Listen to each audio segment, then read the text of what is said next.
So what we're going to do today is do a quick setup for an APA formatted paper. So there are a few things that have to be included in every paper in order for it to be an APA format. So we're going to make sure all of those things are included today. So the first thing we want to do is insert a page number. APA says that we have to have a page number in the upper right-hand corner of every page, even the title page. So the top of the page, right-hand corner, show on the first page. There we go. The next thing is APA says everything has to be double spaced. So right from the beginning, we are going to go here and we are going to say, please double space everything. The next thing is that the first line of our title page should be the title of our paper. And it needs to be centered and it needs to be in bold. And the title of your paper should tell your reader something about the paper. It should not just be the name of the assignment. So we are going to write a paper today about community colleges. So my title is going to be Community Colleges in the United States. Lots of bang for your buck. I could probably think of a better title, but right now we're going for that. After you write your title, then you're going to hit enter and have a blank space, and then hit enter again, and you are going to add the rest of the required information. So that required information is going to be your name. So I'm just going to make up a name for our student, and then it is going to be the name of the college, Delaware Tech Community College. Actually, we should make it Delaware Technical Community College.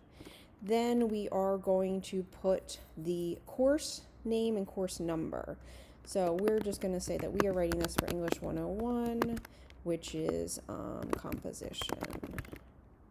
And then we are going to give our instructor's name, and then the date that the paper is due. Okay, and typically you want to move this down a little bit for your page, but here we have a perfectly formatted title page in APA format. Now what we're going to do is look at the rest of the paper, and you'll see that I already started typing some things here so that I could do this quickly. So the next thing we need to do is right up here at the top, we again need to provide our title. So all I'm going to do is copy and paste the same title that I had here. I'm going to put it here. And for titles, we typically do capitalize the important words. So words except for like in, the, of, all the other words are going to be capitalized. Now, once we've done that, we are going to provide some sort of introductory paragraph. Typically, you'd want to label this introduction, but APA says don't do that. Put your title page, or the title, sorry. But you still want to provide some sort of background and context.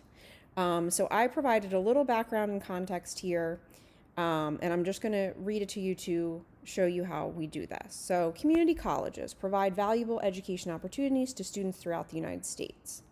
Unlike other colleges and universities, community colleges typically do not deny admission to students based on their academic record. Community colleges educate teachers, nurses, and engineers. They offer significant resources to regions looking for skilled workers.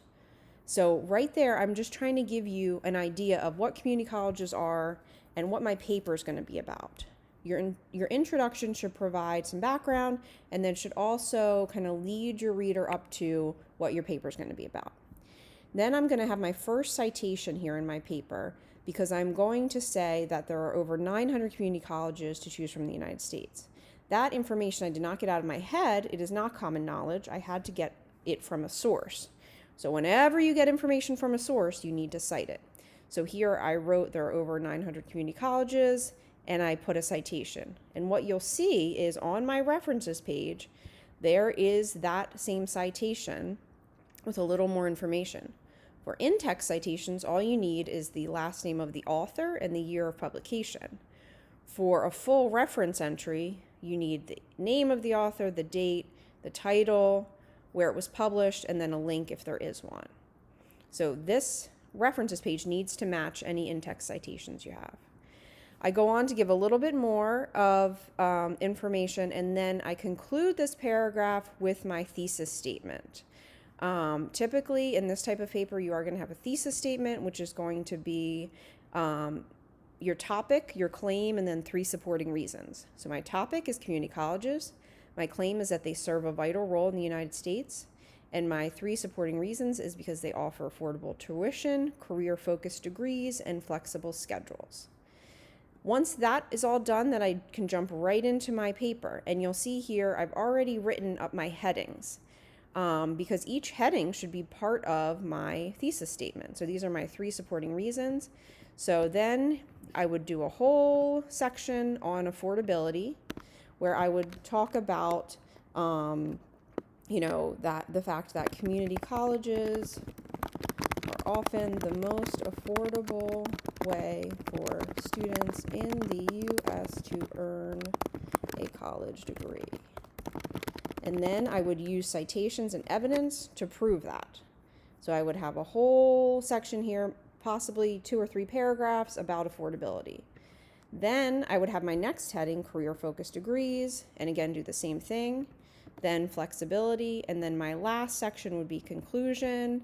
And in that section, I would not add any new information, but I would just wrap up my paper by again saying that community colleges,